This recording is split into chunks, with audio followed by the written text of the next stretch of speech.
Mr. Gui 10 မိနစ်လောက်မေးပြရစီနေအောင်အချိန်မရောက်သေးဘူးစီစီရိုရဲ့ဇာရီကခက်လွန်းလွန်မှာခက်တာတွေစုထားလို့ပြောထားရမဟုတ်လားအချိန်ရောက်မှမင်း9 နာရီကြာမှငါခဏနာမယ်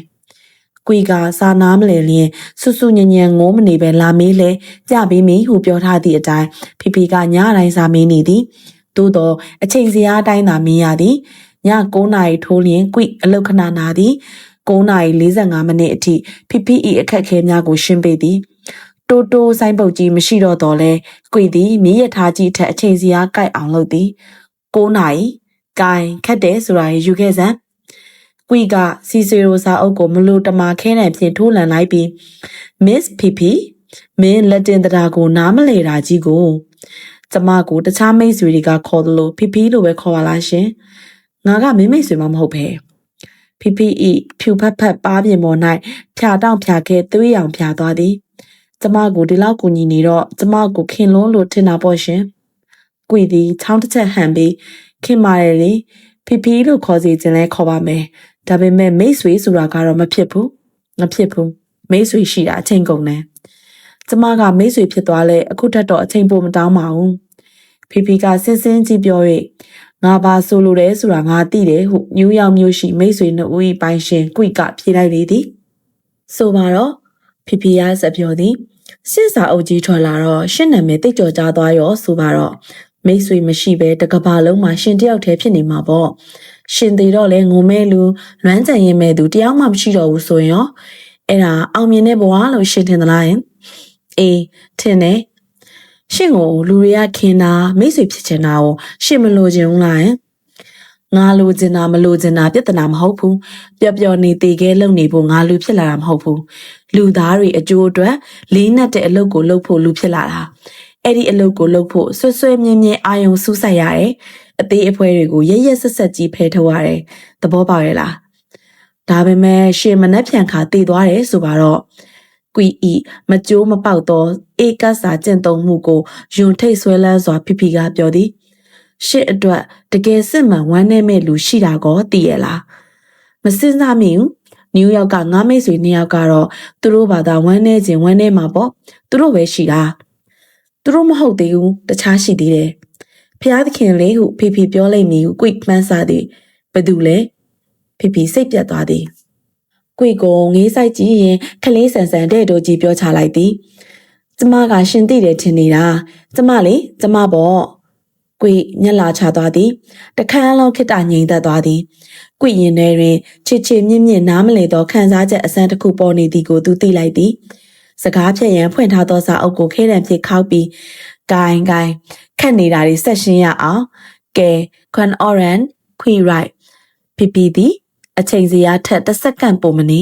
သူဤ MT-0 နှင့် Ocean Net Select စာအုပ်ကိုပေးလိုက်သည်တခြားပစ္စည်းကိရိယာကလေးများကိုလည်းတင်လိုက်သည်ပြီးမှမဆိုင်မဆင့်ဘုံမစစ်ကျမရှေ့ပတ်ကြောင်းထွက်ရတော့မယ်Mr. Guiကျမဆောင်ဝဲအောင်ဖြေနိုင်မယ်မထင်တော့ဘူးGuiကတအန်အော်ဖြစ်ခါမကြေမနက်လေးတန်းဖြင့်ဘာဖြစ်လို့လဲဟုမေးသည်ကျမမကြမ်းပါဘူးတဲ့ဒီနေ့လာကုတဲ့ဆရာဝန်ကပြောသွားလို့မင်းကဆောင်ဝဲအောင်ချင်တာလားGuiသည်ခဲတံဖြင့်ကြောင်ကရင်ထင်ရလျှောက်ရေးချင်နေရမှမေးခွန်းထုတ်သည်တိတ်အောင်ချင်တာပေါ့ရှင်စိတ်ငြိမ်နေသည်Guiသည်ပြုံးစားပြင်းစားပေါ်လာသောစိတ်ရိုးစိတ်နှမ်းနှင့်တပန်းလုံးနေသည်Fifiကိုညတိုင်းသူစားပြပေးခြင်းသည်နားမရှင်းမှပြပေးရုံမဟုတ်Fifiစာများများမကြက်ရပဲစားလိုက်နိုင်အောင်ပြပေးခြင်းသည်ထိုစိတ်ယူစိတ်နှမ်းကိုကြမ်းကြမ်းရမ်းရမ်းနဲ့ချိုးနှိမ်ပြလိုက်ရသည်အင်းနီယာတွင်သူ့ရဲ့ပရဟိတစိတ်ကိုကျိုးစွန်းစိတ်အနိတာခံစဉ်စိတ်ကိုအထင်ကရပြလိုက်ခြင်းသည်သို့သောနောင်လာနောက်သားများအားကောင်းစားရေးအလွန်ကသူ့ရဲ့မဟာလုပ်ငန်းကြီးကိုမှအချိန်မခိုးနိုင်ဆိုးတာပေါ့ကျမလာမရှုပ်နိုင်တော့လို့ရှင်ကတော့ဝမ်းသာမယ်ဆိုတာသိပါရဲ့ရှင်ဒီလိုလည်းမဟုတ်ပါဘူးGuiသည်Fifiကိုအနီးကပ်ကြည့်ပြီးသူ့မျက်နှာကိုလေ့လာနေသည်မင်းသိပ်မမာဘူးဒီအချိန်ဆိုအိတ်ဖို့တော်ပြီဟုတ်ပါတယ်ကျမမကြမ်းမှမှန်းသိပါတယ်Fifiသည်တကယ်လည်းမကြမ်းပါကြီးယခုရက်ပိုင်းအတွင်းကိုအလေးချိန်3ပေါင်ကျသွားသည်စောစောကလည်း17ပေါင်ကျခဲ့သည်စပွဲပေါ်မှာသူ့လက်ပိန်ညောင်ညောင်ကလေးများသည်မီးရောင်ပင်ပေါက်ထွက်နေသလိုထင်ရသည်ကျမစင်းမလာရင်ရှင်လွမ်းနေမှာလားFifiကမရှက်မရွံ့မိသည်လွမ်းတာဟုတ်လား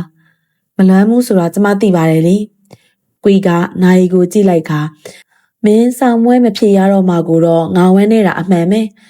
ချောင်းတဟိုဟိုနဲ့ဖိဖိထွက်သွား၏သူနှင့်သူ့ချောင်းဆိုးတဲ့မဟာလုပ်ငန်းကြီးကိုယနေ့ညအလိုက်ကန်းဆိုမသိဝင်ရှုပ်သွားသည်ဖိဖိထွက်သွားပြီးနောက်မှာပင်သူ့အကြောင်းကိုစိတ်ထဲမှာပယ်ဖြောက်ရန်10မိနစ်ခွဲလောက်အချိန်ကုန်ရသည်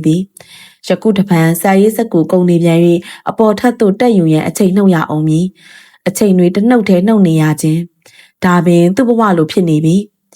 ကလင်ကာအတွက်နှုတ်ထားခဲ့ရသောရက်ပေါင်း30မှာနိုင်ရီများယနေ့စိမြောက်ပြီးသို့တော့ကလင်ကာနောက်ထပ်အချိန်90ရာခိုင်နှုန်းတိုးပေးရန်တိုက်တွန်းတောင်းဆိုသည်သူကိုယ်တိုင်ကလည်းသဘောတူရန်မစွတ်ခင်ကညွှတ်ချင်နေသည်ကိုလက်လှူရှာမှုစတင်လုပ်ချိန်မှစ၍သူတိတိတတာနေကောင်းထိုင်တာရှိလာသည်ခေါင်းမကိုက်သည်ပင်တပတ်ခန့်ရှိသွားပြီအလုတ်လည်းပိုးရီလှုပ်လာနိုင်သည်မြည်တို့ပင်ဖြစ်စေတစ်နေ့တစ်နာရီနှုတ်ရသည်မှာနှုတ်ရတာပင်ဖြစ်သည်တစ်နှစ်နာရီပေါင်း365နာရီစာအုပ်ပြီးဖို့3လနောက်ကျသွားပြီကလင်ကာကလည်းမကြအလေလာသေးသည်ဖိဖိကလည်းတမောင်ယနေ့ည18မိနစ်အချိန်ကုန်သည်တောင်သမုဒ္ဒရာရှိလူမသိသူမသိကျွန်းတကျွန်းပေါ်တွင်သွားနေလျင်လွတ်ကင်းနေကောင်းနေနိုင်လိမ့်မည်ဤအိမ်တွေလွတ်ကင်းနေဖို့ကမျှော်လင့်ချက်မရှိအာမစ္စတာကွိပါလားတွေ့ရတာအတော်ပါပဲကျွန်တော်အခန်းခဏဝင်ပေးပါအောင်ခမများအလုပ်သိမ့်များတယ်ဆိုတာသိပါတယ်ဒါပေမဲ့ကျွန်တော်စုထားတဲ့စာအုပ်ကလေးတွေပြချင်လို့ပါလေကားမှတက်လာသောပမောခနီကိုလိုဗီယက်စ်ကစာရေးစက်ကိုယူပြီးဆင်းလာသည့်ကွိကိုဖိတ်မှန်တကားပြူသည်ပမောခကြီး၏အမှန်ကန်လမ်းမသိခြင်းသည်ပါရဂူလေး၏ခါခါတီတီစိတ်အချင်းပေါက်နေခြင်းနှင့်ကွက်တိဝင်သွားသည်ကောင်းပါပြီဗျာကောင်းပါပြီဟုကွိကဒေါပွားပွားနှင့်ပြောသည်နီကိုလိုဗီယက်စ်ကသူ့အခန်းတကားကိုဖွင့်လိုက်သည်တပတ်လျင်$18ပေးရသည့်အခန်းဖြစ်၍ကွိမြင်မှုသမျှအခန်းများအနက်နေချင်းစပွဲအကောင်းဆုံးအခန်းဖြစ်၏ကွိသည်စာအုပ်စင်ဘက်သို့လျှောက်သွားပြီးစာအုပ်နာမည်များကိုကြည့်နေသည်ပမောက္ခအိုကြီးသည်အရက်ရှိရှိကိုက်ကိုက်ခေါင်းတွင်သပင်တပင်မှမရှိလက်ဘဝလိုပြောင်းချောနေသည်နှခမ်းမွေးကြီးကမူရှိရှိတန်းတန်းကြီးဖြစ်သည်နီးချင်းမုံစိတ်မွေးချွန်တိုနှက်နှံကလေးကလည်းရှိသည်မျက်စိများကမဲနဲ့ပြောင်းလဲနေသည်မခိုးမခန့်ကြည့်တတ်သည်နှစ်ဖူးကြောကြီးများတွန့်နေသည်တစ်ချိန်တစ်ခါကခြုံမြပေါ်လွင်သောနှာခေါင်းသည်ယခုအခါမှအလဲပိုင်းကျိုးနေသည်ခမားလေးလာနေတာကသိပ္ပံပညာထင်ပါရဲ့ကျုပ်မှာစပင်ဆာတို့ဟက်စ်လီတို့ဒါဝင်တို့မီလ်တို့ဟွန်တို့ဂျွန်ဖစ်တို့ရဲ့စာအုပ်တွေတော့ရှိတယ်နိုင်ငံများ၏ဒနအင်အားစာအုပ်လည်းရှိတယ်ဟော်ရီစာအုပ်ဟောင်းကြီးကဆာဟင်နရီနရီမိန်ရဲ့ခေတ်ဟောင်းတရားဥပဒေဆိုတာလေခမားဖတ်ဖူးမှာပေါ့အကုန်ဖတ်ဖူးတယ်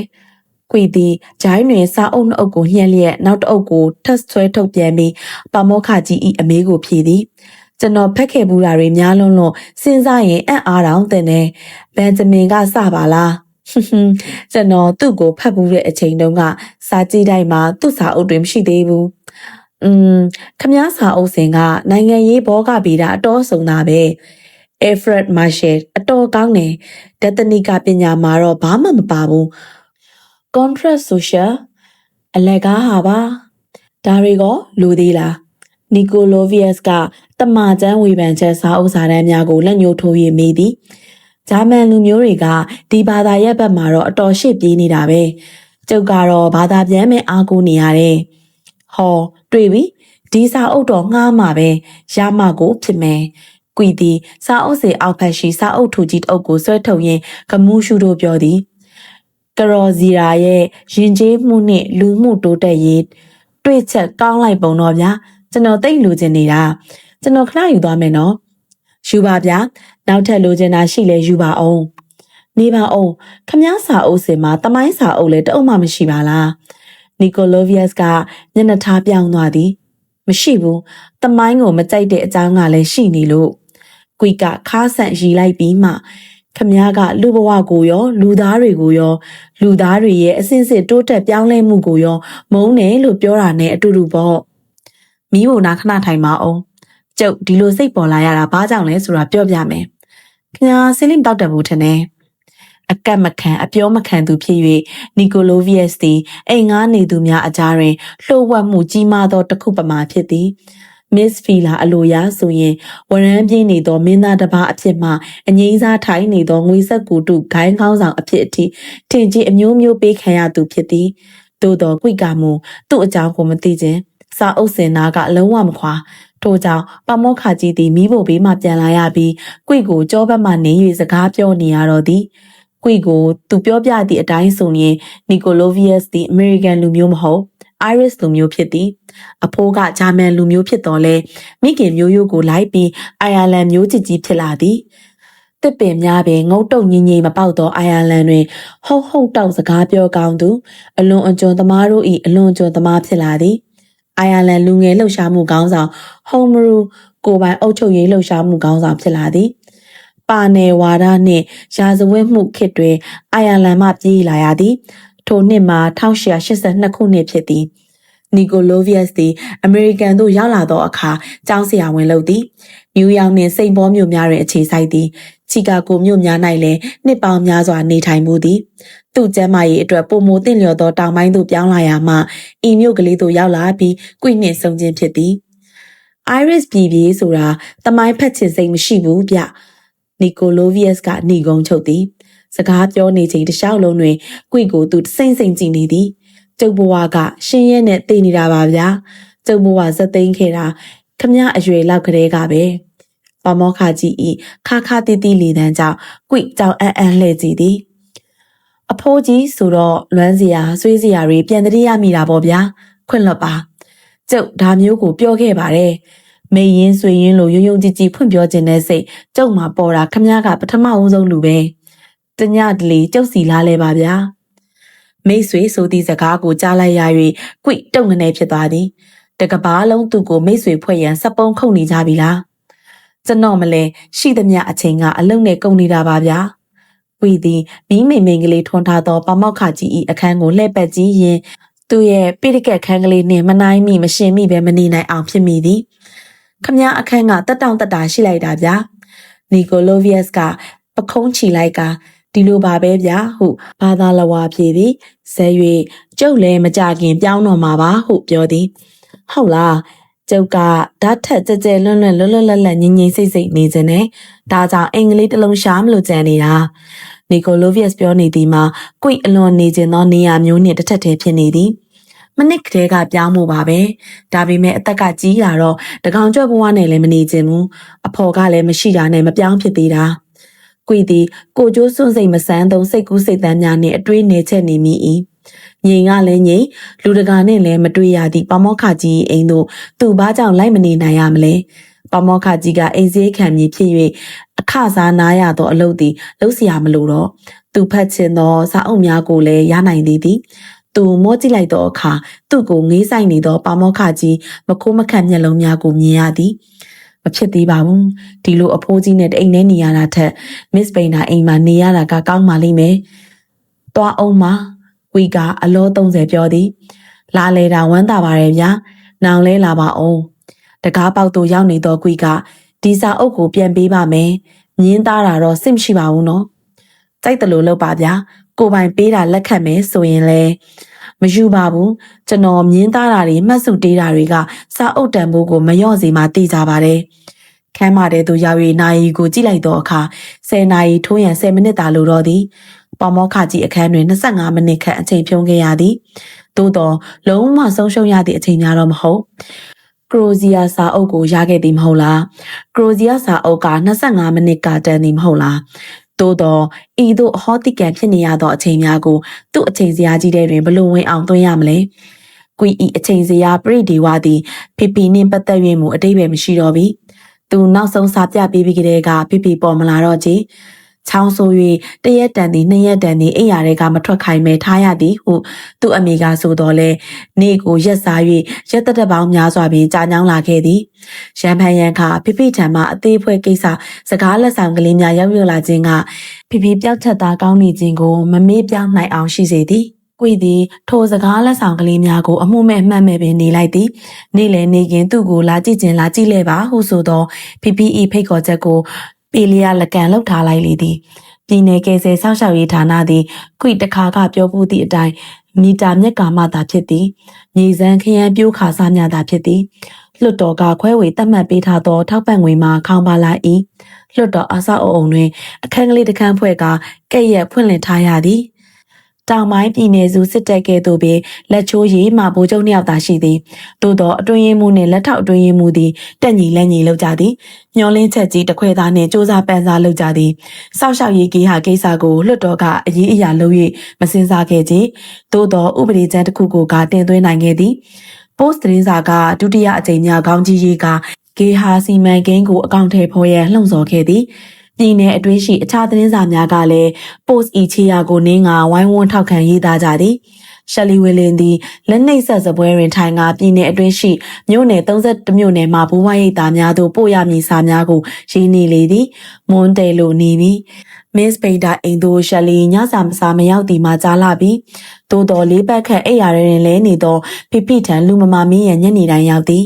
တကားခောက်တံမပေးဘာမပေးနဲ့အခန်းထဲသို့ကုဝင်လာသည်ရှယ်လီဝမ်းသာအားရထလာပြီးအတွင်းမှုကြီးနှင့်မိတ်ဆက်ပေးသည်ကွေကခမားနဲ့နှစ်ယောက်တည်းစကားခဏလေးပြောခြင်းနဲ့ဟုရှာလီထံခွင့်တောင်းသည်ခမ်းမကြီးထဲသို့ထွက်လာပြီးသူတို့နှစ်ယောက်တည်းစကားပြောကြသည်ကွေကဘာဘာညာညာစကားပလင်ခမ်းမနေပဲကျွန်တော်နေတဲ့အိမ်မှာကောင်းမလေးတယောက်ရှိတယ်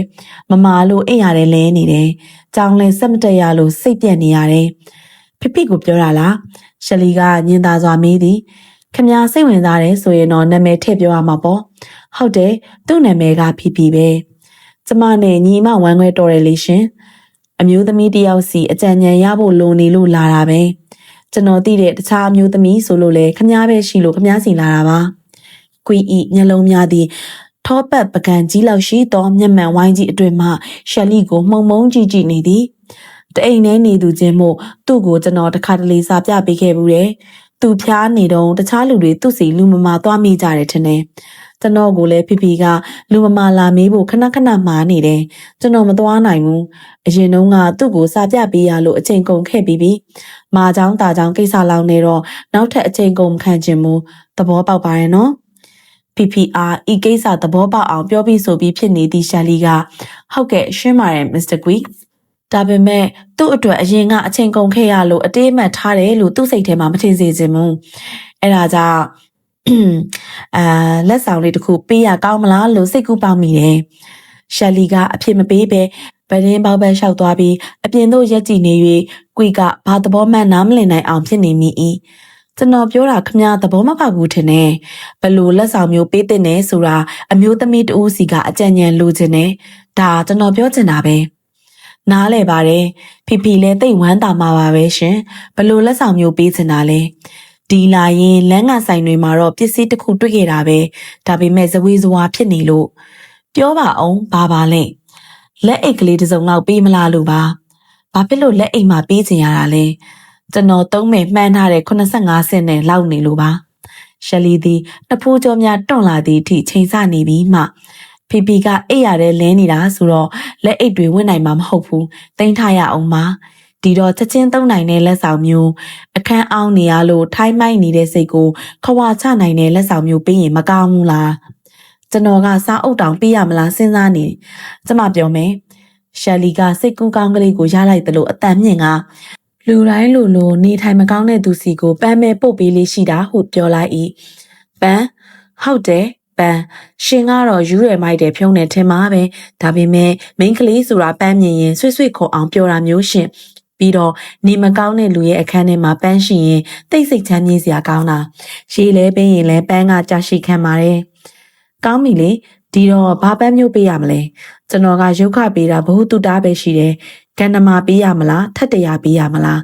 ဒေလီယာပေးရမလားဆိုတာတော့မသိဘူးနှင်းစီပန်းပေးဖို့ရှင်ဘလောက်ကုန်ပါလဲလွယ်ပါတယ်ပန်းဆိုင်သွားပြီးနှင်းစီနီ85ဆင့်ဖို့လိုချင်တယ်လို့ပြောပါစိတ်ချရတဲ့ဆိုင်လိပ်စာကိုကျမပေးလိုက်ပါမယ်ရှင်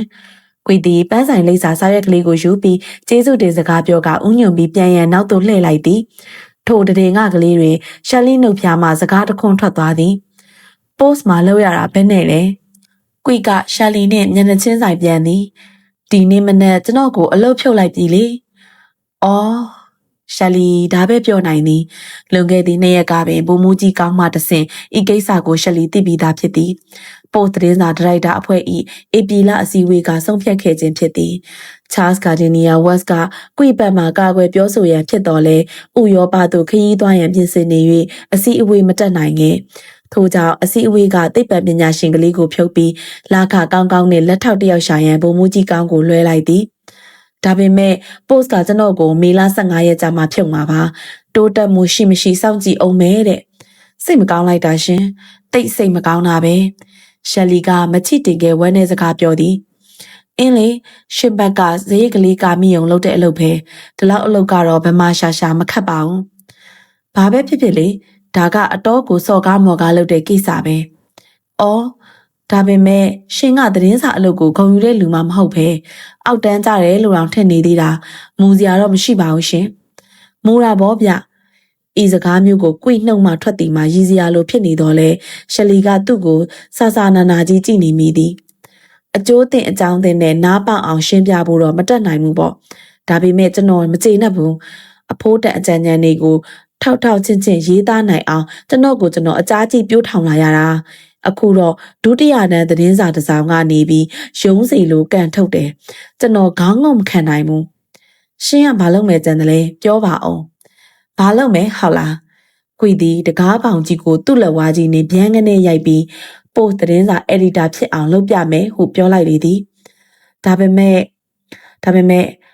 ကွီဤမိုးလုံလေးလုံးစီမံကိန်းကြီးကိုကြားရရဲ့ကြောင်းအန်းသွားသောရှယ်လီကဘုံမူကြီးကောင်းကိုပထုတ်မှလားဟုမေးသည်မနှက်ပြန်လာတပတ်ခါလာကိစ္စကိုပြောနေစရာမလိုပါဘူးပထမအဆင့်ကကျွန်တော်ကိုဖြုတ်ပစ်တာယုံသိရမယ်ဒုတိယအဆင့်ကအခုလာကထက်3ဆပိုပေးပြီးအမြဲတမ်းလက်ထောက်အက်ဒီတာခန့်ရမယ်အက်ဒီတာခန့်မှုကတော့ဘုံမူကြီးကောင်းတည်တဲ့အထိစောင့်နိုင်ပါတယ်ရှင်တကယ် post editor လုပ်ချင်တာလားတဲ့ဟုတ်လားဒီနေ့ editor ခန့်နောက်တစ်နေ့ထွက်ပြစ်မယ်မာနချိုးခံရလို့ပြောချင်ပြော editor တရက်လုံးမှာကလည်းအဲ့ဒီအလုပ်ကိုလွှတ်ပြစ်နိုင်တယ်ဆိုတာပြချင်လို့လုံးပါ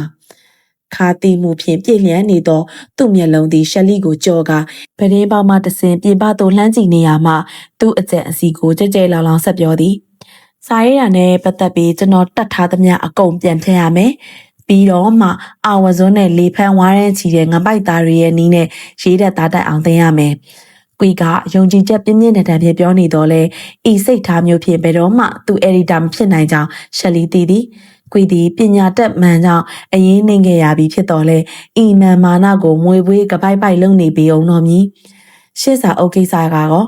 ဒီကိစ္စကတော့ပြောမနေပါနဲ့တော့ဗျာအက်ဒီတာဖြစ်အောင်လုပ်ရမှာကအချိန်အတော်စဉ်းစားရအောင်ပါအနည်းဆုံး2လတော့ကျွန်တော်စာအုပ်ကိုဘေးချထားရမှာပဲ2လ9နှစ်ကြာမည်ဆိုရင်ကြာနိုင်သည်တသက်လုံးအက်ဒီတာဖြစ်ချင်မှလည်းဖြစ်တော်မည်ရှယ်လီသည်စကားဆရမှာတွန့်ဆုံဆုံဖြစ်နေသည်အက်ဒီတာလုပ်ဖို့ရှင်တကယ်စိတ်ပိုင်းဖြတ်ပြီးပြီလားကွီကဟော့ဟော့တိုင်းပြောချလိုက်သည်ဒီမေးခွန်းမျိုးနဲ့အချိန်ဖြုံးမနေစမ်းပါနဲ့ဗျာဘလို့ကိစ္စကိုမှပိုင်နိုင်မဆုံးဖြတ်ဖဲနဲ့ကျွန်တော်ဘယ်တော့မှမပြောဘူးမင်္ဂလာနံနက်ခင်းမှာမတော်ပါနဲ့အောင်ရှင်ခဏလေးပြောပြစီကွီကရက်လိုက်၏သို့တော့ရှယ်လီရှိရသို့ပြန်မလားရှယ်လီအပြင်သို့ငေးနေသည်ပါရဂူလေးကိုပတ်ကျန်းတိုက်ဖို့လုံးနေပြီးတယောက်ယောက်ကတော့ပြောမှဖြစ်တော်မည်မပြောပါကသူ့ဘဝအဟောတိကံဖြစ်ရတော်မည်ကွီသည်မယုံနိုင်လောက်အောင်တွေးကြည့်မွေးကြည့်စိတ်ကြည့်ဝင်နေ၏လွန်ကဲအတ္တဆွဲကြည့်နေ၏အာချီလီတန်ချက်အင်ကြီးကိုအရာဖြောက်သလိုကုတ်ချီယုံနဲ့မထိုးဖောက်နိုင်ထိုသွေးကြီးမွေးကြီးအတ္တဆွဲကြီးကိုကြမ်းကြမ်းတမ်းထိုးနှက်ပြစ်ချမှသာဖြစ်တော်မည်တစုံတစ်ယောက်ကတော့ပိုးစိုးပတ်ဆက်နာနာကြီးပြောမှဖြစ်တော်မည်ငါဘာလို့မပြောနိုင်ရမှာလဲတသက်လုံးငါကိုကြည့်ချင်မှာတော့မဟုတ်ဘူးဒါပေမဲ့မစ္စတာကွီရှယ်လီကကွိနဲ့မျက်နှာချင်းဆိုင်လိုက်ခါရှင်ဖိကိုမိတ်ဆွေလို့သဘောထားသလိုကျမကိုလည်းမိတ်ဆွေလိုပဲသဘောထားသလားလို့သိကျင်နေရှင်ဟုမေးလိုက်လေသည်အလိုလေဖယားလာပြန်ပြီနောက်တရကွေကမကွယ်မထောက်ပင်အဖြစ်ပေးလေသည်ဖိလို့သဘောထားရမယ်လို့မဆိုလိုပါဘူးကျမဟာရှင့်အကျိုးကိုလိုလားတဲ့စိတ်တော့ရှိပါတယ်ရှင့်ကိုကူညီခြင်းနဲ့စိတ်ရှိတယ်ဆိုတာယုံရဲ့လားလို့ဆိုလိုတာပါရှင်ကွေကစိတ်တွေးသည်ဒီလိုဆိုတော့လေဟုတ်ကဲ့လို့ဖြေရမှာပေါ့ဒီနေ့ညစာစားပြီးရင်ရှင်ကျမကိုနာရီဝက်လောက်အချိန်ပေးနိုင်မလားဘာကိစ္စရှင်အတွက်ရောကျမအတွက်ရောဆိုပါတော့ရှင်ရှယ်လီကပြုံးကလေးဖြေသည် ရှင်ကျမအိမ်ကိုလာခဲ့စေခြင်းနဲ့ရှင်လဲသိမှာပါပုံမူကြီးကောင်းအကြောင်းကျမကောင်းသိတယ် post ကိုလည်းနှစ်ပေါင်းများစွာဖတ်လာတာအဲ့ဒီတော့လူတွေကြိုက်တာဘလို့ခေါင်းကြီးလဲဘလို့စောင်းပါလဲဆိုတာကိုသိတဲ့တလောက်တော့သိတာပေါ့ရှင်အဲ့လိုခေါင်းကြီးစောင်းပါတွေရေးဖို့ဘာလို့လဲဆိုတာသိတာပေါ့ရှင်ကိုကျမအကြံဉာဏ်ကလေးတစ်ခုတလေတော့ပေးနိုင်လိမ့်မယ်ထင်တယ်ရှင်လာမယ်မဟုတ်လားယင်ကွေကအတော်ကြကြစဉ်းစားပြီးမှသဘောတူလေသည်ရှယ်လီကကျေးဇူးတင်စကားကြောင့်ပြောသည်ကျမအင်္ဂလိပ်စာကိုဒီစာရွက်ပေါ်မှာရေးပေးလိုက်မယ်ကျမနာမည်ရောရေးပေးလိုက်မယ်ကျမနာမည်ကိုရှင်ရောင်ဝါးဝါးတောင်သိမှာမဟုတ်ဘူးထင်တယ်သိပါတယ်ရှယ်လီဝင်လင်မဟုတ်လားယောက်ျားလေးနာမည်မှဲ့ထားတာကြောင်စီစီနာမည်ပါရှင်ရော့စာရွက်8 နာရီခွဲလောက်လာခဲ့နော်ဒါပေမဲ့အကူကြီးတကယ်လိုချင်တာမဟုတ်ရင်မလာနဲ့လေဘာဖြစ်လို့လဲဆိုတော့ရှင်ဒေါသပုံထားမဲ့စကားတွေအတော်များများပြောရတော့မှရှင်သိလားကွေကဥညွတ်ပြီးပြန်သွားသည်ရှယ်လီကမစ္စတာဗက်လက်ဤပန်းဆိုင်တန်းသို့တယ်လီဖုန်းလှမ်းဆက်သည်ခဏကြာလျင်လူငယ်တစ်ယောက်လာပြီးနှင်းစီပန်း85 စင်ပိုဝယ်လိမ့်မည်ဖြစ်ကြောင်းနှင်းစီနီ2 ဒါဇင်ပေးလိုက်စီလိုကြောင်းလိုသောငွေကိုမိမိထံတောင်းစီလိုကြောင်းဤကိစ္စကိုသူမသိစေလိုကြောင်းပြောသည်လူမသိစေလိုပါမှဟိုဟိုကြော်သည်မစ္စပိန်တာဤနေ့လေစာဝိုင်းတွင်နှင်းစီပန်းအကြောင်းကိုတိုင်ပင်ထား၍စကားဖောင်ဖွဲ့ကြသည်နောက်တစ်နေ့တွင်အမေရိကန်အလှခေါ်နှင်းစီနီကြီးတွေတဒါဇင်လျင်38 ဆင့်ခွဲစေးဖြင့်ဘက်လက်ပန်းဆိုင်ကရောင်းနေကြောင်းပန်းသရင်လင်းချင်းဆောင်ကတမျိုးလုံးဟိုးလေးတကြောဖြစ်သွားသည်တနာစီယာမစ္စတာဘက်လက်ခမနောက်တစ်နေ့ထုတ်ပို့သတင်းစာတွင်10 လက်မှ2 ကွန်လန်ကြော်ညာကြီးထက်ကလူသိများပြီးဖြစ်သောမူလနှင်းစီပန်းဈေးနှုန်းများကိုအသစ်တပံပြန်၍ကြေညာမောင်းထုတ်ရရှာလေ၏ဖီဖီအတွက်ပန်းလက်ဆောင်ကလေးသည်ကွိအဖို့တမနက်အချိန်ကုန်စေခဲ့ပြီးစောစောကလေးကလူမမာသွားမေးလိုက်ရင်မှအချိန်ကုန်သက်သာအောင်မီပန်းလက်ဆောင်နဲ့လည်းမပြီးသေးလောကတွင်ဖြစ်ရတစ်ခုသည်နောက်ဖြစ်ရတစ်ခုနှင့်အမိပြန်ကောင်းပြန်ဆက်လျက်ရှိသည်သာတကားညနေ4:45 မိနစ်တွင်လဟာပြင်လမ်းလျှောက်လေးချိန်ငန်းလုံးရန်အပြင်ထွက်လာသည်မစ္စပိန်တာကလမ်းမှစီးဆောင်ကဖီဖီကကျေးဇူးတင်ကြောင်းသူကိုယ်တိုင်ကျေးဇူးတင်စကားပြောချင်နေကြောင်းထို့ကြောင့်လူမမာခန်းသို့တအောင်တဖြုတ်ဝင်စီလိုကြောင်းတောင်းပန်သည်ကွေသည်သူဘာလုံးမိမှမသိမိပါပင်ဖီဖီ၏အခန်းထဲသို့ရောက်နေတော့သည်နေသာသောညနေခင်းကလေးဖြစ်၍အေပီလန်းဤလင်းချင်းကလေးသည်ဇာခန်းစည်းများကိုပြင်းတိပြင်းတွဲကန်ကြောက်နေသည်ဖီဖီသည်ပရင်းပေါအနီးရှိမော်ရစ်ကလထိုင်တွင်ထိုင်နေလေသည်ညနာကလေးကချိုမြနေတော့လဲမျက်လုံးကဟောက်ပန်းအသားရောင်ကဖြော့တော့ဆောင်းအထက်ကြားမှသူ့လက်ကလေးကိုထုတ်လိုက်သည်ကြည်စမ်းမအောင်စက်တည်မရှိဘူးလားသူ့ဘေးစပွဲပေါ်မှာနှင်းစီပန်းအိုကိုပြသည်အသွေးတောက်ရနံ့ထုံမစ္စတာကွီကိုကျမဘလို့ကျေးဇူးတရားမှန်မသိဘူးရှင်ပန်းတွေကလှလိုက်တာကျမကနှင်းစီပန်းဆိုတိတ်ကြိုက်တာရှင်သူကြည်နမှုသည်ထင်းထင်းလင်းလင်းပေါ်လွင်နေသည်မင်းသဘောကျတယ်ဆိုရင်ဝမ်းသာပါတယ်ဘယ်နဲ့နေသေးလဲတက်တာတယ်မဟုတ်လားဟန်ကြပါတယ်ငြိမ်စိတ်အေးဆေးပဲကျမဆောင်မွဲမဖြေရတာလဲစိတ်ထဲမှာဘလို့မှမနေတော့ပါဘူးရှင်ရည်စရာမကောင်းဘူးလားဖိမြင်နေကောင်းအောင်လို့ထမင်းစားခန်းနဲ့စိမ့်ခဲ့အခရာတင်ချာတွေတွေ့ရအောင်ဒါတွေမပြောစမ်းပါနဲ့ရှင်မကြားချင်ပါဘူးဖီသည်လက်ကင်ဘွားအစုံကလေးဖြင့်မျက်ရည်စိုးနေသောမျက်လုံးများတို့တို့လိုက်သည်သို့တော်ကွိကိုပြန်ကြည့်သောသူ့မျက်နှာကမူရှင်ကြည်လက်ပြုံးနေသည်ကျမမလာတော့ရှင်လွမ်းမနေဘူးလားလွမ်းနေဟုတ်လားကွိကသူပြောဘူးသည့်စကားကိုပင်ပဲ့တင်ထလိုက်သည်ဤအကြိမ်တွင်တော့ဖီကမရှက်မကြောက်ပြောသည်ရှင်လွမ်းနေပါတယ်လားမလားဘလို့လဲကွိရိုးတသားပြောလေမင်းမအမှန်တရားကိုမျက်နှိုးတဲ့တိတ်ပံနီးကြစိတ်တဲ့ရှိတယ်မဟုတ်လားတခြားလူတွေစီကတော့အမှန်တရားကိုမင်းမထောက်မညာတောင်းဆိုတယ်အခုမင်းရဲ့စေးခါကြီးကိုမင်းပြန်တောက်ပေအောင်တော့ယောက်ျားပိတဆန်းမှာဒီကောင်မလေးအပေါ်မင်းမလွမ်းဘူးလားလွမ်းသလားအေးပါငါလွမ်းပါတယ်ပါရဂူလေးသည်အကွဲလေးတန်းဖြင့်ဝန်ခံလိုက်လေသည်မစ္စတာကွီရှင်သိလားရှင်ပါဇက်ကဝန်ခံတာထက်ပိုပြီးကျမရှင်ကိုခင်တယ်သိရလားယင်ဖီသည်မျက်နှာပြောင်တိုက်ခါပြုံးပစ်လိုက်သေးသည်ပါရဂူလေးကမျက်စိလွှဲလိုက်ပြီးတပြင်းရှိကြီးတစ်ချက်ကိုရှိုက်လိုက်သည်မင်းတခါကငါ့ကိုမင်းမိတ်ဆွေလို့ပြောဘူးတယ်ဟုတ်လားဖီအဲ့တုန်းကငါကမဟုတ်ခဲ့ဘူးလို့ပြောခဲ့တယ်လေမှတ်မိပါတယ်အဲ့ဒါငါမှားနေတာကွီသည်သူ့စေးကားကြီးကိုခွက်ကပ်ပင်မကြက်အောင်မျိုးချလိုက်သည်ငါကမင်းရဲ့မိတ်ဆွေပါပဲကွယ်ဖီအပြုံးကမိခင်ဆန်သောထာဝရအပြုံးထိုအပြုံးဖြင့်မစ္စတာကွီရဲ့ကျမဒါကိုတစ်ချိန်လုံးသိနေခဲ့တာပါရှင်ဟုဖီကပြောလိုက်လေသည်ကွီသည်ကျမ်းမြင့်ကိုစိုက်ကြည့်နေသည် ယနေ့ဖိဖိကိုမြင်ရသည်မှာသူ့အဖို့ဆန်းဆန်းပြပြဖြစ်နေသည်နေမထိထိုင်မသာဖြစ်နေသည်ဖိဖိကလည်းကွိကိုစစ်စစ်ဆက်ဆက်အကဲခတ်နေသည်ရှင့်ကိုကြည့်ရတာလွန်ခဲ့တဲ့တစ်လလောက်ကထပ်ပင်10ဆလောက်ကျန်းမာလာတယ်ကိုလည်းလှုပ်ရှားလို့နဲ့တူပါတယ်ဒါပေမဲ့တစ်နေ့မိနစ်120ကုန်းနေတယ်ကွိသည်ဖိဖိနဲ့စိတ်ရွှင်ကြည်စရာစကားကိုသာပြောရန်ဆုံးဖြတ်လိုက်ပြီးငါအရင်ကထက်နေထိုင်ကောင်းလာတယ်လူရောစိတ်ရောဆိုပါတော့လေးကျင့်ငန်းကြောင့်ဖြစ်မှာပါဒါပေမဲ့တခုပဲငါအပြောင်းလဲလုပ်တာရှိတယ်ကိုလည်းလှုပ်ရှားတာဒီလောက်လက်တွေ့အကျိုးရှိမှန်းငါဘယ်တော့မှမသိခဲ့ဘူးလောကမှာငါနားမလည်တာတွေအများကြီးရှိပါသေးသလားဆိုတာယုံကြည်လာတယ်ဤစကားများသည်ပါရဂူကလေးဤအကြီးမားဆုံးမန်ကျိုးသည့်ဖြောင့်ချက်ဖြစ်တော်၏ထိုစကားများသည်ဖိဖိဤစိတ်ကိုဝေလျံယိုဖိတ်စေသည်ပါရဂူကလေးကိုရင်ဝယ်ပိုက်ထွေးဆောင်းရှောက်ခြင်းစိတ်ပြင်းပြစေသည်ရှင့်မှာဘာတွေလိုအပ်တယ်လဲသိလားမစ္စကွီမိတ်ဆွေတွေရှင့်မိတ်ဆွေကောင်းတွေအများကြီးကွေသည်လက်သီးချက်ထိခံရသလိုတွန့်သွားပြီးမှစိတ်ချဟုရေလိုက်ငားလိုက်ပြောလိုက်သည်ပထမဦးဆုံးမိန်းကလေးမိတ်ဆွေရှိရမယ်ကျမထက်အသက်လဲကြီးသဘောထားလဲပြည့်တယ်မိန်းကလေးဖြစ်ရမယ်ရှယ်လီလိုမိန်းကလေးမျိုးဆိုပါတော့ရှင်အိုးရှယ်လီနဲ့ရှင်သာမိတ်ဆွေဖြစ်ရင်ဘလောက်ကောင်းလိုက်မလဲသူကကဘာပေါ်မှာအတော်ဆုံးမိန်းကလေးရှင်ပြီးတော့အမျိုးသားမိတ်ဆွေတွေလည်းအများကြီးရှိဖို့လိုတယ်ရှင်သူတို့ကိုပိုးပြီးခင်မင်တက်ရမယ်သူတို့နဲ့တူအောင်နှီးယူရမယ်သူတို့နဲ့တူအောင်ဘာလို့ဆိုလိုတာလဲငါလည်းသူတို့လိုပဲဟာဖီဖီကပြုံး၍ကွိကိုချက်ချင်းဆက်ပြောသည်စာအုပ်ထဲမှာအာယုံစိုက်ထားတာကလွဲပြီးငါမှသူတို့နဲ့ခြားနာတာဘာများရှိနေလို့တော့ခြားနာတာပေါ့ရှင်သူတို့လောက်တာတွေရှင်တပါးတခုမှမလုပ်ပဲဟာဘလို့ဟာတွေလဲသူတို့နဲ့တူအောင်ဘာတွေလုပ်ရမှာလဲစစ်လိတ်တော့ပေါ့ယောက်ျားတိုင်းလိုစစ်လိတ်တော့တာပဲပြီးတော့ဟီလာဝါလာပုံစံလုပ်ပေါ့နောက်လားပြောင်လားရည်စရာပြောလားလုပ်ပေါ့တက်ရလဲနေပေါ့ကိုပတ်ဝင်းချင်းကကိစ္စတွေကိုလည်းစိတ်ဝင်စားပေါ့နိုင်ငံရေးတို့ဘောလုံးပွဲတို့ဆိုတာတွေလေမိန်းကလေးတွေနဲ့လည်းအသိဖွဲ့ပွဲလန်းတပင်တွေလည်းခေါ်ပေါ့အရက်တောက်တင်လဲတောက်ပေါ့ဒါကတော့ကျမတော့သိမကြိုက်လာဘူးပေါ့ရှင်ကွေကစိတ်ရှိလက်ရှိကြီးနားထောင်နေရင်ဖိဖိအံ့အားသင့်နေသည်ဖိဖိသည်သူ့သဘောတရားကလေးကိုအနုစိတ်ရှင်းပြနေသည်စကားဆုံးမှကွေကဖိဖိမင်းကငါပြောဘူးသားပဲငါပထမဆုံးတာဝန်ကငါစာအုပ်ရေးဖို့လူအဖွဲ့အစည်းအတွက်ဒီစာအုပ်စောနိုင်သမျှစောပြီးအောင်ရေးဖို့ဒါကြောင့်ပြဿနာကအချိန်ကိစ္စပဲကိုလက်လှုပ်ရှားမှုလုပ်ဖို့ကြံတော့ကလည်းရှင်ဒီစကားမျိုးကိုပြောခဲ့မှာပဲကဲရှင်အခုဘလောက်တောင့်တင်းနေသလဲမစ္စတာကွီရှင်ပြောနေတယ်မဟုတ်လား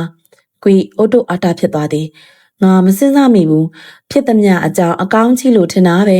ဖီဖီကရည်၍ဘယ်တူမလဲရှင့်ကိုလက်လှုပ်ရှားတာကလေးနဲ့ဘလောက်ပြောင်းလဲသွားသလဲအရင်ကရှင်နေမကောင်းမဖြစ်ရုံမဖြစ်တာအခုတော့ရှင်သိမ့်နေကောင်းနေတာပျော်ရွှင်တာနဲ့ရောက်ရဲတာမတူဘူးရှင်ပြောပြီးအခုကျမသိပ်ပြောတာပဲမနဲ့မိုးလင်းရင်အသက်ရှင်နေတာကိုသိပ်ဝမ်းသာမိတယ်တနေ့လုံးနေရတာလဲစိတ်ထဲမှာတချင်းစုံနေရတယ်လို့ရှင်ငေါဒီလိုပဲလားဖိဖိလိုမဟုတ်ကြောင်ကိုယ်ဝင်ခံရပါလိမ့်မည်သူဒီနိုင်ကိုငုံကြည့်လိုက်ပြီးအလိုလေ9နိုင်ထိုးဖို့10မိနစ်ပဲလိုပါတော့လားငါအချိန်စရာ25မိနစ်ပြတ်သွားပြီဖီဖီကပြုံးရင်ကျမတော့1မိနစ်နိုင်မှာရှင့်အချိန်စရာတွေကကျမအချိန်မနှုတ်တာတစ်လကျော်ပြီတော်ရမယ်ဖီဖီကသူ့လက်ကလေးကိုထုတ်ပေးသည်သူကမရှောင်သား၍လက်ဆွဲနှုတ်ဆက်လိုက်လေသည်ကျမပြောတဲ့မိတ်ဆွေအကြောင်းလူတွေအကြောင်းအမှတ်ရနော်မစ္စတာကွီအစလောက်ရမှာတော့လူတွေကိုခင်မို့လူတိုင်းကိုခင်မို့ပဲရှင်လူတွေကိုတကယ်ခင်ရင်သူတို့အတွက်တစ်ခုခုလုပ်ပေးခြင်းစိတ်ပေါ်လာလိမ့်မယ်အဲ့ဒါတကယ်ပျော်ရွှင်မှုပဲကွီသည်ဖိဖိဤပျော်ရွှင်မှုအတိတ်ပဲဖွင့်ဆိုချက်ကိုကြားရ၍ကြက်သေးနေသည်ပြီးမှဒါမင်းရဲ့ဘာသာရေးယုံကြည်ချက်ပဲလားဟုမေးလိုက်မိသည်မဟုတ်ပါဘူးရှင်ဒါစင်ချင်တုံးတရားပါအေးငါမှတ်ထားပါမယ်သွားရမယ်နော်ကျေးဇူးတင်ပါတယ်ရှင်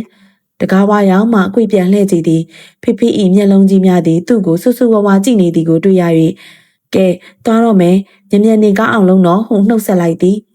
သွားတော့ဖိဖိသည်ပရင်းပေါက်မှတဆင့်ကောင်းငင်ပြကြီးပဲ့သို့ခေါင်းလဲလိုက်သည်ကွေသည်သူဤပိဋကတ်ခန်းကလေးထဲတွင်မဖြောက်ဖြတ်နိုင်သောသူ့အချိန်စရာကြီးကိုကိုင်ငါထိုင်နေလေသည်ရခင်ကလိုပြန်နေမနေနိုင်ရင်သူ့အချိန်စရာကြီးသည်ပြက်ပြဲရအောင်တော်မီမုတ်ချဖိဖိကိုသူ့မိတ်ဆွေပါဟုသူဝန်ခံခဲ့ပြီးသူသည်အမှန်တရားနှင့်ဂုဏ်သိက္ခာကိုဆွဲကင်သူဖြစ်သည်မိတ်ဆွေဖြစ်ကြောင်းဖြောင့်ဆိုချက်ကိုသူမယုတ်သိမ်းနိုင်ထို့အတူမိတ်ဆွေတို့ရတင်ရအပ်သောအခွင့်အရေးများကိုသူမငင်းပယ်သာ ထို့ကြောင့်သူ့အချိန်စရာတွင်မလိုလားအပ်သောအရာများကိုဖြုတ်ပယ်ရန်သူမစွမ်းနိုင်တော့ဤအချက်များသည်အကြီးတန်းသောအချက်များဖြစ်သည်သို့သောယခုသူအတိအမှတ်ပြုရတော်မူသူသည်အချိန်စရာကြီးကိုအသေးနာနာနှင့်ဆုပ်ဖြဲလိုက်ပြီးအချိန်သတ်မှတ်ချက်အသစ်များကိုတိုးဖြည့်လိုက်သည်ထိုအချိန်အသစ်မှာလူမှုဆက်ဆံရေးအတွက်အချိန်ဖြစ်၏တလနှင့်မိနစ်30ခွင့်ပြုသည်လူတွေကြိုက်တာကိုတိတိဆိုသောရောက်ကစားနာမည်နှင့်မိန်းကလေးကိုတွားတွေ့ရန်နိုင်ဝက်တိတိလိုသေးသည်ယနေ့သည်သူ့ဘဝတစ်လျှောက်လုံးတွင်ဂျိုးအမွေဆုံးနေ့ဖြစ်သည်နယူးယောက်ကခွာခဲ့မိတာမှားလေခြင်းဟုသူတွေးမိသည်နယူးယောက်တွင်သူ့မှာမိတ်ဆွေ2ယောက်သာရှိသည်နောက်ထပ်တိုးဖို့လည်းလမ်းမမြင်ဤမျိုးတွင်ကသူ့မှာမိတ်ဆွေ2ယောက်စည်ရင်းပေါက်ခဲ့ပြီးနောက်2ယောက်လည်းတိုးလာအောင်မည်တကယ်ကဲသူ့မှာဖိဖိရှိသည်ဘက်ကလင်ကာရှိသည်ရှယ်လီဝီလင်းဆိုသောမိန်းကလေးကယနေ့ပင်မိတ်ဆွေအဖြစ်ကန့်လန့်ပါသည်ပါမောခနီကိုလိုဗီယက်စ်ကလည်းသူ့ကိုမိတ်ဆွေဖမ်းနေသည်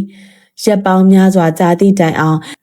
တင်နဲ့မာဖီကိုကွိမတွေ့ခြင်းလျင်မတွေ့ဘဲနေ၍ရခဲ့သည့်နယူးယောက်မြို့တွင်သူ့အဖို့များစွာအနေချောင်ခဲ့သည်သို့စဉ်လျက်နယူးယောက်မြို့ကိုသူပြန်ကျင်သေးရဲ့လား